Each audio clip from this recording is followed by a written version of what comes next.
দিলের মধ্যে প্রশান্তি ফিল হচ্ছে। অনেকে ভাববেন ভাই তুই যথেষ্ট ইয়া লেভেলের মানুষ। 53 বছরের ইতিহাসে সম্ভবত এই ঘটনা আমরা প্রথম দেখছি। বারে বারে ঘুঘু তুমি খেয়ে যাও ধান, এবার ধরা পড়ে গেছো ওরে সোনার চান। কয়েকটা অঙ্গরাজ্যের পরিণতি এমন অবস্থা হয়েছে যেটা গত 2.5 বছরে। আর এই সকল দৃশ্য দেখে ফুপিয়ে ফুপিয়ে কাঁদছে, কান্দা আসে যখন নিজেদের উপর দেওয়া যায়। So this is the right time, তাদের প্রত্যেকের চাকরিতে পুনর্বহাল করে সীমান্তে পাঠাই দেওয়া দরকার। দেশের জন্য আপনাদের লড়াই করা দরকার। ভারত বাংলাদেশ সীমান্তে অস্থিরতা চলছে এবং এভাবে বলা যায় যে এটা ক্রমাগত বাড়ছে। গতকাল আমরা অনেকে খেয়াল করেছি চাঁপাইনবাবগঞ্জ সীমান্তে যা হয়েছে সেটা ভয়ঙ্কর এবং এটা বড় বিপদের একটা আলামত তো বটেই। সে জায়গায় আসবো তার আগে আমরা খেয়াল করেছি নিশ্চয়ই গত বেশ কয়েকদিন 8-10 দিন হবে বিভিন্ন জায়গায় সীমান্তের বিভিন্ন জায়গায় সমস্যা হয়েছে। বিজিবি বিএসএফ মুখোমুখি হয়েছে, জনগণ কখনো কখনো বিজিবির সাথে গিয়ে দাঁড়িয়েছে। নট অনলি দ্যাট, দুই দেশ পরস্পরের দূতকে ডেকে এই সীমান্ত বিষয়ে সতর্ক করেছে, জবাবদিহিতা চেয়েছে। তার মানে ব্যাপারটা অফিসিয়ালিও চলে গেছে। ইতিহাস নতুন করে সৃষ্টি হয়েছে। ভারতকে বুড়ো আঙ্গুল দেখিয়ে স্ল্যাপ করে যুক্তরাষ্ট্রের সম্পর্কের আপনার নবদিগন্তের শুরু বলে বিবেচনা করছেন আপনার এই রাষ্ট্রবিজ্ঞানী। বাংলাদেশ কিভাবে এই জায়গা থেকে মানে ফসল তুলতে পারে। দুঃসময়ে বাংলাদেশের পাশে এসে দাঁড়ালো মায়ানমার, বন্ধুর মতো সাহায্যের হাত বাড়িয়ে দিল প্রতিবেশী দেশ মায়ানমার। তবে কি পুরনো সব বিবাদ ভুলে দরকারে আবারও বন্ধুর পরিচয় দিচ্ছে মায়ানমার? আসসালামু আলাইকুম দর্শক, ভিডিওর শুরুতে কয়েকটি ভিডিও ফুটেজের অংশ বিশেষ আপনারা দেখেছেন। ভিডিওগুলো দেখেই বুঝতে পেরেছেন আজকের এই ভিডিওটি কতটুকু গুরুত্বপূর্ণ হতে চলেছে। তাই সবাইকে বলবো না টেনে একটু ধৈর্য ধরে সবগুলো ভিডিও আপনারা দেখবেন। তো চলুন প্রিয় দর্শক, কথা বাড়াবো না, সরাসরি মূল নিউজে চলে যাব। যাবার আগে সবাইকে বলবো যারা এখন পর্যন্ত আমাদের এই চ্যানেলটি সাবস্ক্রাইব করেনি, প্রতিনিয়ত এই ধরনের সকল প্রকার নিত্য নতুন আপডেট নিউজগুলো পেতে আমাদের চ্যানেলটি সাবস্ক্রাইব করে আমাদের সাথে থাকবেন। চলুন একটা লাইক দিয়ে আমরা সবগুলো ভিডিও দেখে আসি। 53 বছরের ইতিহাসে সম্ভবত এই ঘটনা আমরা প্রথম দেখছি। বাংলাদেশ এবং ভারতের সীমান্তবর্তী বাসিন্দাদের মধ্যে ব্যাপক সংঘর্ষের ঘটনা ঘটেছে আজকে চাঁপাইনবাবগঞ্জে। তথ্যসূত্র বলছে সকালবেলা আনুমানিক 10টা থেকে 10:30টার দিকে সীমান্তবর্তী অঞ্চলে ভারতের সীমান্তের লোকেরা আমজনতা তারা বাংলাদেশের 2-1 কৃষকের সাথে বাকবিতণ্ডা হয়। আর বাকবিতণ্ডার এক পর্যায়ে তারা দল বেঁধে বাংলাদেশের সীমানাতে অনুপ্রবেশ করে সেখানে থাকা বিভিন্ন ফসলি সবজি, কলা গাছ, আম গাছ, সরিষা ক্ষেত সেখানে তারা কেটে ফেলে। এমনকি সেখানে থাকা কৃষকদের গায়েও তারা হাত তোলে। আর এই খবর বাংলাদেশের সীমান্তে প্রচার হবার সাথে সাথে সীমান্তর পার্শ্ববর্তী অবস্থিত যে গ্রামের আমজনতা আছে তারা মাছির মতন মৌমাছির মতন উড়া গিয়া সেখানে ঝাঁপাইয়া পড়ছে। বিএসএফ সেখানে তারা পরিস্থিতি কন্ট্রোলের চেষ্টা করছে, বিজিবি বাংলাদেশের পরিস্থিতি কন্ট্রোলের চেষ্টা করছে। তবে আমাদের জওয়ানরা ভারতের জনগণকে মোটামুটি ভালোই বাঁশ এবং লাঠির আদর টাদর দিছে। এক পর্যায়ে আমাদের দেশ থেকে এবং তাদের দেশ থেকে দুই প্রান্তে হাজার হাজার জনতা একত্রিত হয়েছে। একটা উত্তেজনাকর পরিস্থিতি এই মুহূর্তে আছে। আমাদের চাঁপাইনবাবগঞ্জের সীমান্তবর্তী সম্ভবত 179/1 যে পিলার আছে এই পিলারের নিকটবর্তী অঞ্চলেই এই সংঘর্ষের ঘটনা ঘটেছে। বাংলাদেশের বিজিবির যিনি 59 নম্বর ব্যাটালিয়নের সেখানে ক্যাপ্টেন আছেন ইমরুল কায়েস, তিনি পরিস্থিতি অবজার্ভ করছেন। অতিরিক্ত বিজিবি মোতায়েন করা হয়েছে। অপরদিকে ভারত সীমান্তেও আমরা দেখছি যে অতিরিক্ত বিএসএফ মোতায়েনের ঘটনা ঘটছে। প্রত্যক্ষদর্শী বাংলাদেশিদের বক্তব্য যে গায়ের জোর দেখাইয়া অতীতে বিভিন্ন সময় এই ধরনের কর্মকাণ্ড করছে, কিন্তু আজকে ভারতের আমজনতা বিএসএফ এর ইন্ধনে হোক, বিজেপি সরকারের উস্কানিতে হোক, তারা বাংলাদেশের সীমানাতে অনুপ্রবেশ করেছে, দা কাস্তে টাস্তে নিয়ে ফসলি জমির উপর হামলা চালাইছে। আর এজ এ রেজাল্ট বাংলাদেশের জনগণ নিজেদের সেফটি এবং নিরাপত্তার খাতিরে তারা দ্বিতীয় ধাপে সেখানে সংঘর্ষে লিপ্ত হয়েছে। তবে ভারতের অনেক নাগরিক বাংলাদেশিদের হাতে বাঁশের লাঠির পিটারিটা খাইয়া আহত হয়েছে। বাংলাদেশিও বেশ কয়েকজন আহত হয়েছে, তারা হাসপাতালে চিকিৎসাধীন আছে। আমার মনে হয় সরকারের এই বিষয়টা নিয়ে খুবই কনসার্ন করা দরকার। বাংলাদেশের অনেক জায়গায় এই মুহূর্তে কিন্তু উস্কানিমূলক কর্মকাণ্ড চালানোর চেষ্টা করছে বিএসএফ। আমি বরাবরই বলি সীমান্তবর্তী যারা আছেন ভুলেও আপনারা ভারতের দিকে ঢুকবেন না। তবে আমাদের সীমানাতে যদি কেউ অনুপ্রবেশ করে সেইটা ঠেকানোর জন্য আমাদের বিজিবি আছে, বর্ডার গার্ড আছে। তারা বিএসএফ যেমন তাদের সীমানাতে কেউ অবৈধ অনুপ্রবেশ করে গুলি করে দেয়, গ্রেপ্তার তো করেই না, মিনিমাম লেভেলে তারা গুলি করে, হাঁটুর নিচে হোক, বাট বেশিরভাগ বুকেই করে। তো আমাদের অন্তত আমরা বলবো না যে বুকে গুলি করে মারিয়া ফেলাই দেন, কিন্তু আমাদের সীমানাতে অবৈধ দখল অনুপ্রবেশ কৃষক বেশে হোক, যেই বেশে হোক, আমাদের 2-4টা ফায়ারিং টাইরিং করলে ঘটনা ঘটবে। এর মাঝখানে আজকে কিন্তু আরেকটা ঘটনা ঘটছে কি, সীমান্তে বিএসএফ এর তরফ থেকে ওদিকে সম্ভবত একটা ককটেল বিস্ফোরণ ঘটছে, এটা নিয়ে তারা আবার দুঃখ প্রকাশ করছে। তো একটা 20 তারিখ আমরা শুনছিলাম বিজেপির একজন নেতা বলছিল 20 তারিখের পর দেখেন না কি ঘটে, এদিক থেকে কি ছুটে যায় ডক্টর ইউনূস, সে কোথায় পালায় যায়, দেশে কি পরিস্থিতি তৈরি হয়। তার মানে একটা মেটিকুলাস প্ল্যান ভারতের সরকার কর্তৃক ষড়যন্ত্র তত্ত্ব রচিত হচ্ছে। সীমান্তে আমরা নজরদারি, ড্রোন থেকে শুরু করে বিজিবির টহলদারি আমার মনে হয় যেটা বাড়ানো দরকার। সরকারের পক্ষ থেকেও সর্বোচ্চ ব্যবস্থা নেওয়া দরকার, আর জনগণকে সচেতন থাকতে হবে। ভারত বাংলাদেশ সীমান্তে অস্থিরতা চলছে এবং এভাবে বলা যায় যে এটা ক্রমাগত বাড়ছে। গতকাল আমরা অনেকে খেয়াল করেছি চাঁপাইনবাবগঞ্জ সীমান্তে যা হয়েছে সেটা ভয়ঙ্কর এবং এটা বড় বিপদের একটা আলামত তো বটেই। সে জায়গায় আসবো তার আগে আমরা খেয়াল করেছি নিশ্চয়ই গত বেশ কয়েকদিন 8-10 দিন হবে বিভিন্ন জায়গায় সীমান্তের বিভিন্ন জায়গায় সমস্যা হয়েছে।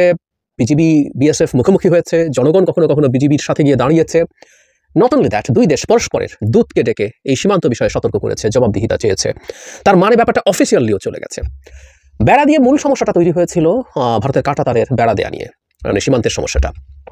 শূন্য রেখা থেকে 150 গজ পর্যন্ত একটা ফাঁকা জায়গা থাকতে হয়। এই মাঝের জায়গাটায় কাঁটাতারের বেড়া দেওয়া যায় না। বাংলাদেশ পক্ষ অভিযোগ করেছে ভারত শূন্যরেখা থেকে 150 গজের মাঝের যে জায়গা সেখানে বেড়া দিচ্ছিল, ফলে বিজিবি বাধা দিয়েছে এবং এই বিজিবির বাধার কারণেই কোনো জায়গায় ভারত বেড়া নির্মাণ করতে পারেনি এবং এই নির্মাণ করতে গিয়ে বাধার মুখে পড়ে আবার কোনো জায়গায় তারা সেটা করে উঠতে পারেনি। ফলে একটা উত্তেজনা আসলে চলছিল এবং এটা প্রভোগ করার টেন্ডেন্সি আছে ভারতের দিক থেকে। আবার উল্টো ভারতের মিডিয়া যদি আমরা দেখি, ভারতের বেশ কয়েকটা জায়গা যেখানে নিয়মিত বাংলাদেশ সম্পর্কে কথা বলা হয় সেখানে বাংলাদেশ প্রভোগ করছে এই ধরনের আলাপ তোলার চেষ্টা হয়েছে। চাঁপাইনবাবগঞ্জের ঘটনা ঘটার আগে আমার মনে হয় একটা জিনিস, দহগ্রামে যা হয়েছে সেটা একটু যদি দেখি সেটা আমাদেরকে সাহায্য করবে। ওখানেও কাঁটাতারের বেড়া দেওয়া নিয়ে আমরা জানি এই ছিটমহলটা মূলত ভারতের ভূখণ্ডে অবস্থিত, 3 বিঘা করিডোর দিয়ে ওখানকার জনগণ বাংলাদেশে চলাচল করে। এক চুক্তির বলে এটা এখন মানে পুরো সময় খোলা থাকার কথা আছে, কিন্তু নানা রকম সংকট তৈরি করা হয়েছে। ওখানেও কাঁটাতারের বেড়া দেওয়া হয়েছে এবং সেই বেড়া দিয়ে নানান রকম সংকট তৈরি করা হয়েছে। ওখানে 3 বিঘা দিয়ে বাস যেতে দেওয়া হচ্ছে না, ট্রাকে পণ্য পরিবহন করতে দেওয়া হচ্ছে না, চরম সংকট আছে। এবং এখানে একজনের একটা মন্তব্য আছে, সেই মন্তব্য যদি পড়ি তাহলে এই জিনিসটা ক্লিয়ার হবে। আমি আসবো যে ভারত কেন আসলে এই কাজটা করতে চাচ্ছে, এই মন্তব্য ইটস ভেরি ক্লিয়ার। আমরা ওই মন্তব্যে আসার আগে চাঁপাইনবাবগঞ্জের ঘটনার কথা বলি। এটা খুব বড় ভয়ের ব্যাপার, সেটা হচ্ছে 2 দেশের জনগণ এবার মুখোমুখি হয়ে গেছে এবং ভবিষ্যতে বাংলাদেশের সীমান্তরক্ষীদের নিশ্চিত হতে হবে যে কোনো সংকটে আসলে জনগণকে সামনে আনবো কিনা। আমরা জানি এর আগের বার যখন সীমান্তে সংঘর্ষ বা সংঘাতের পরিস্থিতি তৈরি হয়েছে তখন জনগণ বিজিবির পাশে দাঁড়িয়েছে এসে, এবং আমাদের স্বরাষ্ট্র উপদেষ্টা সেটাকে অভিনন্দন জানিয়েছেন। এটা এই সাহসিকতা নিশ্চিতভাবেই একটা অভিনন্দন জানানোর ব্যাপার। কিন্তু একই সাথে এই প্রশ্নটা আসে, আমাদের একটা প্রফেশনাল বাহিনী আছে যাদেরকে আমরা রিলাই করতে চাই যে ভারতের যে কোনো রকম হুমকি বা যে কোনো রকম তার দিক থেকে প্রভোকেশনের মুখে আমাদের বাহিনী যথেষ্ট ভালো পারফর্ম করবে, তাহলে আমাদের জনগণ সেখানে গিয়ে কেন দাঁড়াবে, এই প্রশ্ন আসতে পারে। এবং এই ধরনের ঘটনা যেখানে যে কোনো মুহূর্তে গোলাগুলি হয়ে যাওয়ার পরিস্থিতি থাকে সেখানে জনগণের দাঁড়ানোটা হয়তো বা ঠিক হচ্ছে না আমরা বলতেই পারি। গতকাল চাঁপাইনবাবগঞ্জে এবার পাল্টা হলো, আমরা ধারণা করতে পারি যে ভারত এটা কৌশল করেই করেছে। এবার যেহেতু অনেক মানুষের বিরুদ্ধে বিএসএফ দাঁড়িয়ে গেলে, প্রকাশ্য দিবালোকে গুলি করলো, মানুষ হত্যা করলো, এটা টাফ, তারা তখন ভারতের জনগণ এবার এই সংঘাতে লিপ্ত হয়েছে। প্রাথমিকভাবে ভারত মানে নানান রকম এই ধরনের ঘটনায় নানান রকম পরস্পর বিরোধী মন্তব্য পাওয়া যায়। বাংলাদেশিরা ঘাস কাটতে গিয়ে ওখানে ভারতীয়দের গম ক্ষেত আছে, সেই গম ক্ষেতের গম কেটে ফেলেছে বলে অভিযোগ। তারপর তারা বেশ দলে দলে এসে এবং কাঁটাতারের বেড়ার যে গেট আছে সেই গেটটা বিএসএফ খুলে দিয়েছে, এরকম তথ্য আমি বিবিসি বাংলায় পেলাম। সেই গেট দিয়ে তারা এসে তারা বাংলাদেশিদের আম গাছ, উল্টো পাশেই আম বাগান ছিল, আম গাছ কেটে ফেলেছে, ডালপালা কেটেছে। মানে এক অর্থে এগুলো খুব বড় ঘটনা না, মানে গমের ক্ষেতের কিছু গম ঘাস মনে করে কেটে ফেললো, আবার এদিকে এসে আম গাছ কাটলো। এরপর পরস্পরের বিরুদ্ধে শত শত মানুষ ঢিল ইটপাটকেল মারা শুরু করলো। এতে বাংলাদেশিদের অন্তত 5 জন আহত হয়েছে। নট অনলি দ্যাট, এক ধরনের হাতে তৈরি বোমা মারা হয়েছে, বিএসএফ টিয়ার শেল নিক্ষেপ করেছে, সাউন্ড গ্রেনেড ব্যবহার করেছে, যেগুলো আন্তর্জাতিক আইনে নিষিদ্ধ বলে বাংলাদেশের বিজিবির পক্ষ থেকে বলা হয়েছে, হুইচ শুড বি রাইট। তো তার মানে নিয়ম বহির্ভূত কাজ করেছে এবং সংঘাতটা এই পর্যায়ে চলে গেছে। পরস্পর বিরোধী মন্তব্য আছে, বাংলাদেশ পক্ষ এটা কোনোভাবেই স্বীকার করছে না। বাংলাদেশের জনগণ যারা ওখানে ছিলেন তারা দাবি করেছেন যে ভারত থেকে তারা সরাসরি নিজেরাই এসে কোনো রকম কোনো উস্কানি ছাড়াই এই কাজটা করেছে। ঘটনা যেটাই ঘটুক না কেন, এখানে খুব তীব্র সমস্যা দেখছি আমরা, জনগণ এবার ইনভলভ হয়ে পড়ছে। এবং একই জায়গায় চাঁপাইনবাবগঞ্জে যেই স্পেসিফিক জায়গায় গতকাল এত সংঘর্ষের ঘটনা ঘটলো, তার 150-200 গজ দূরেই কিন্তু এর আগে কাঁটাতারের বেড়া দেয়া নিয়ে সংঘাতের পরিস্থিতি তৈরি হয়েছিল। তার মানে সংঘাতের পরিস্থিতিটা কমছে তো নাই, এটা বরং বাড়ছে। কি হতে পারে? ভারতের দিক থেকে সরকারকে নানাভাবে স্ট্রেস করার চেষ্টা হচ্ছে। দহগ্রামের ক্ষেত্রে যে ঘটনা ঘটেছে এটা দেখলাম যে এখানে শূন্য রেখায় তারা কাঁটাতারের বেড়া দিচ্ছেন, এই ধরনের একটা বেড়া দেওয়ার শেখ হাসিনার একটা চুক্তি করেছিলেন তাদের সাথে। সুতরাং টেকনিক্যালি তারা কাজটা আইনগতভাবেই করতে পারে, যেহেতু চুক্তি করেছেন। মানে খেয়াল করি আমরা যে ভারতের পারপাস তার মতো করে মেটানোর জন্য শেখ হাসিনা সবসময় এক পায়ে দাঁড়ানো ছিলেন, এটা আমরা ভালো মতো জানি। কিন্তু কেন এটা করছে, এটা ওই যে বলেছিলাম দহগ্রামের ছিটমহলে যে ঘটনা ঘটেছেন, একজনের মন্তব্য একটু পড়ি। উনি বলছেন, আমি একটু পড়ি জায়গা থেকে, দহগ্রামের সরকার পাড়ায় সীমান্তের পর বাংলাদেশের প্রথম বাড়িটি ফজলুল ইসলামের। সীমান্ত এলাকায় বসবাসের অভিজ্ঞতা থেকে বলেন, 5ই আগস্টে সরকারের পতনের পর থেকে পরিস্থিতির নানা কারণে উৎকণ্ঠা তৈরি হয়েছে। তার বাড়ির সামনে কাঁটাতারের বেড়া দেওয়া হয়েছে, বুধবার তার কাটায় কাচের বোতল ঝুলিয়ে দিয়েছে বিএসএফ। ফজলুল ইসলাম বিবিসিকে বলেন, বাংলাদেশ সরকার পতনের পর বাংলাদেশ সম্পর্কে যে পরিবর্তন, তার প্রভাব পড়েছে সীমান্তবর্তী দহগ্রামের মানুষের জীবনযাত্রায়। উনি ওনার বক্তব্য পড়ছি, যখন থেকে মনে করেন সরকার পালায় গেল তখন থেকে আমরা খুব কষ্টতে আছি।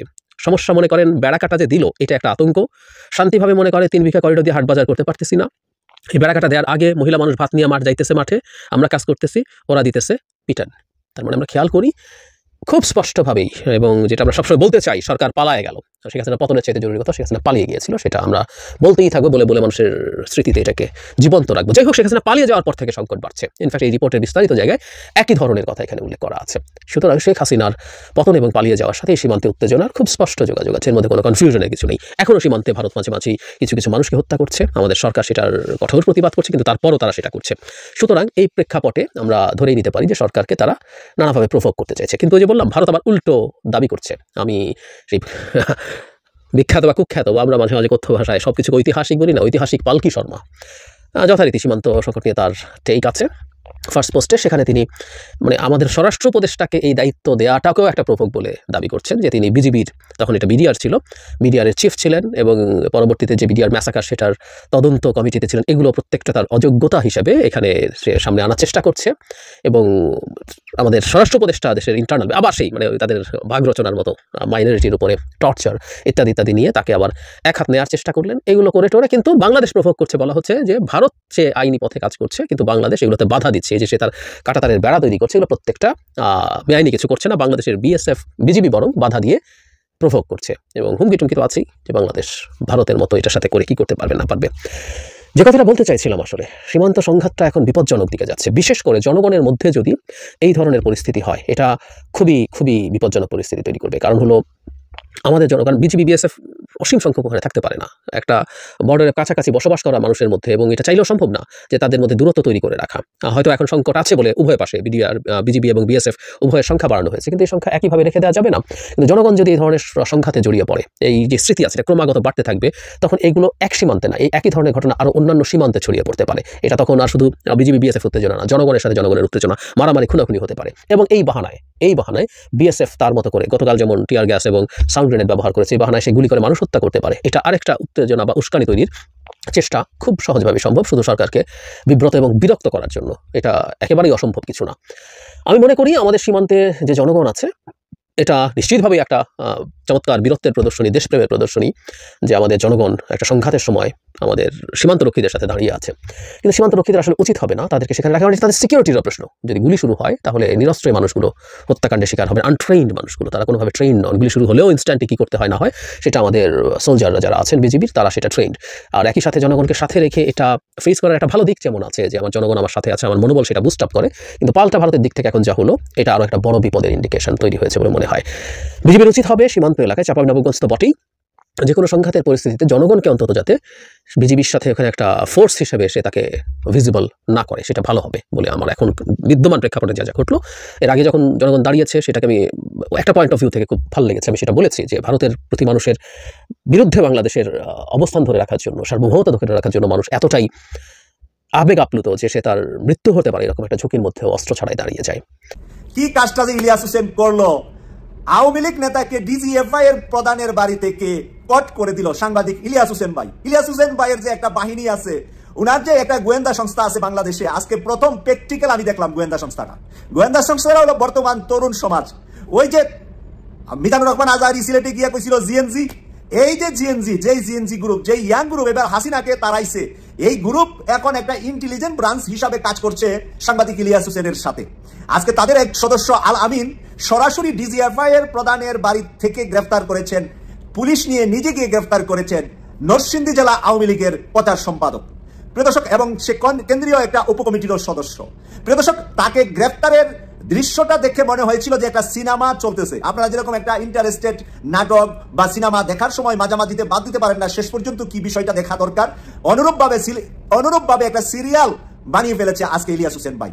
কিভাবে তারা গেল, বাড়িতে গিয়ে কাকে নক করলো, বাচ্চাদের সাথে জিজ্ঞাসা করলো এই বাসায় আর কে আছে, বাচ্চারা বললো তারা বের হয়ে গেছে 10 মিনিট আগে। তাহলে 10 মিনিট আগে যদি বের হয় 10 মিনিটের ভিতরে কতটুকু দূরত্বে যেতে পারে, সেই জায়গায় চেক করার জন্য 2 জন পুলিশ চলে গেলেন ছাদের উপরে, 2 জন অন্যান্য ফ্লোরে, 2 জন নিচে চলে গেলেন। তারা বাহিরে ঘন্টা খানেক আগ থেকে গাড়িতে বসে বসে অবজারভেশন করলেন, তারপরে দরজা নক করলেন। দরজা সঠিক জায়গায় গিয়ে এমন একটা ঘরের ভিতরে ওরা আছে, ওই ফ্ল্যাটটার কনস্ট্রাকশন হচ্ছে, মানে প্লাস্টার সবকিছু ঠিকভাবে হয় নাই, সেটার ভিতরে স্বামী স্ত্রী লুকিয়ে আছে। তখন স্বামী স্ত্রীকে বলছে পুলিশ, আপনারা যদি কেউ থাকেন বের হন, আমাদেরকে সহযোগিতা করেন, নতুবা দরজাটা ভাঙতে আমরা এখন বাধ্য হব। সেই ভয়ে সেই আওয়ামী লীগ নেতার ওয়াইফ দরজাটা খুলে দিলেন এবং তারা ভয়ে কাঁপাকাঁপি করতে শুরু করলেন। তার ওয়াইফ স্বামীকে জড়াইয়া ধরে কান্না শুরু করলেন। স্বামী স্ত্রী বলা শুরু করলেন যে আমরা অপরাধী নয়, আমরাও হাসিনার বৈষম্যের শিকার, মানে হাসিনা আমাদেরকেও ব্যবহার করেছে। এই লোককে ধরা অবস্থায় ডিজিএফআই এর পিএস ফোন করলেন, ফোন করে বৈষম্য বিরোধী নেতা আলামিনকে বলতেছে, আলামিন ভাই ওনাকে এক্সিট দিয়ে দেন, ছেড়ে দেন। এরপরে যখন আলামিন ভাই তাদের সাথে কোনো ধরনের সহযোগিতা করছে না, ডিজিএফআই এর প্রধান ওই নাম্বার থেকে দারোয়ানের নাম্বারে ফোন করে আবার রিকোয়েস্ট করলেন যে তাকে যেন ছেড়ে দেওয়া হয়। আলামিন ভাই বললেন, এখানে আমরা যে কাজটা করতে এসেছি সেই কাজটাই আপনারা তাকে বাঁচানোর জন্য বলতে পারেন না, বরঞ্চ আপনারা নিরাপত্তার দায়িত্বে আছেন প্রধান উপদেষ্টা ডক্টর মোহাম্মদ ইউনূসের। তাই আপনাদের মাঝে যদি আওয়ামী লীগ নেতাদেরকে এভাবে বাঁচানোর জন্য তদবির চলতে থাকে, তাহলে ডক্টর মোহাম্মদ ইউনূস কতটুকু নিরাপদে আছে, এই কথাটা আলামিন ভাইয়ের মুখে এই ভিডিওতে আমরা শুনতে পেলাম। একেবারে তরুণ বয়স, আলামিনের বয়স 22-23 বছর, যদি সর্বোচ্চ হয় 25 বছর হতে পারে। এই গোয়েন্দা, এত বড় গোয়েন্দা সে, তার কথাবার্তা, তার বিহেভিয়ার, তার হ্যান্ডেলিং, তার পাওয়ারটা দেখে আমি বুঝতে পারলাম তাকে যদি বাংলাদেশের সেনাপ্রধানও করা হয় এতে কোনো ধরনের অসুবিধা হবে না। এই জিনজিরা যে কত বেশি বিলিয়ন, আজকে কিন্তু ওরার সবকিছু সরাসরি কিভাবে কাজটা করতেছে, মোবাইল ফোনে কার কতটা কল আসছে, কলের ভিতরে চেক করলে, আপনি যখন হোয়াটসঅ্যাপে আমাকে কল করবেন, তো আমি যদি আমার হোয়াটসঅ্যাপে যে কেউ ঢুকে আমার কল লিস্টের ভিতরে ওখানে হাত দিলেই কিন্তু ছবিটা চলে আসবে। হোয়াটসঅ্যাপে কার ছবিটা সেখানে দেওয়া আছে, এখানে ডিজিএফআই প্রধানের ছবি দেওয়া আসছে, এখানে তার পিএস এর ছবি দেখতে পেলাম, একজন আর্মি অফিসার, আর্মি স্টাফ কলেজের প্রিন্সিপাল এই পরিচয়ে ফোন দিয়েছে, তার পিকচার দেখলাম, মুখ ভরা চাপদারি। আমরা কিন্তু আজকে উলঙ্গ করে দিয়েছে পুরা ডিজিএফআই কে, আমাদের সাংবাদিক ইলিয়াস হোসেন উলঙ্গ করে দিয়েছে। রুহুল কবির রিজভির উপর জনগণের আস্থা নেই। জনগণ এখন রিজভির জায়গায় লুৎফুজ্জামান বাবরকে দেখতে চায়। দর্শক, এক সময় বিএনপির ভিতরে, আমি এই আলোচনাটা করছি বিএনপির পার্সপেক্টিভে, এখানে জনগণ বলতে বিএনপির জনগণকে বুঝেছি। রুহুল কবির রিজভি ভারতের আধিপত্যবাদের বিরুদ্ধে প্রতীকী কণ্ঠস্বর ছিলেন। রিজভি মানে ভারতের আধিপত্যবাদের বিরুদ্ধে সোচ্চার। রিজভি বক্তব্য দিলে আমরা আশা ফিরে পেতাম যে না, রিজভি সাহেব তো আছে, এই বিএনপি পথ হারাবে না। এখন বিএনপিতে বা এই ভারত বিরোধীদের কাছে রিজভি এখন আস্থার প্রতীক নেই। রিজভি এখন নিজে ভারতের খপ্পরে পড়ে গিয়েছে। হ্যাঁ, দু একটা ভারতের বিরুদ্ধে কথা বলছেন, কিন্তু এগুলোকে বিশ্বাস করছে না। আমাদের অনেকেই বলেছে যে ভাই রিজভি সাহেবকে তো অনেক প্রমোট করেছেন, তাকে মহাসচিব চান, অমুক কত কিছু বলেছেন, কিন্তু রিজভি সাহেব তো ভারতের খপ্পরে পড়েছে। আমি একমত হয়েছি, রাইট, রিজভি সাহেব ভারতের খপ্পরে পড়েছে, অর্থাৎ তাকে অতীতে যে প্রমোট করেছে সেটা আমরা প্রত্যাহার করলাম। তার কথা বলতে আচার আচরণ এটা ভারতের শিখিয়ে দেওয়া বলে মনে হচ্ছে। অন দি আদার হ্যান্ড, এখন আমাদের আরেকটা আস্থার জায়গা দেখেন, ইঞ্জিনিয়ার ইশরাক কিংবা সালাউদ্দিন কাদের চৌধুরী, হুমায়ুন কাদের চৌধুরী, এদের প্রতি আমাদের একটা আস্থা যে তারা বিএনপিকে রক্ষা করবে, তারা জিয়াউর রহমান, খালেদা জিয়া, জাতীয়তাবাদী এবং ইসলামী মূল্যবোধের উপর বিএনপিকে রাখার চেষ্টা করবে। আমরা এখনো এই আশা করতে চাই, বিশ্বাস করতে চাই, কিন্তু রিজভির উপর আস্থা রাখতে পারছে না। রিজভি বিক্রি হয়ে গেছেন, সহজ কথা। এই রিজভি ছিলেন আকর্ষণ, আওয়ামী লীগ তাকে কিনতে পারেনি, কিন্তু ভারত কিন্তু তাকে ঠিকই কিনে নিয়েছে শেষ পর্যন্ত। এই জন্য ভারতের শুরু কথা বলেন। আর এই শহীদ পরিবারের লোকজন বা এই মজলুম লোকজন, হুমায়ুন কাদের চৌধুরী কিংবা লুৎফুজ্জামান বাবর, এরা বর্তমান বিএনপিতে অ্যাডপ্ট করতে পারবে না, এটা আমরা নিশ্চিতভাবে জানি।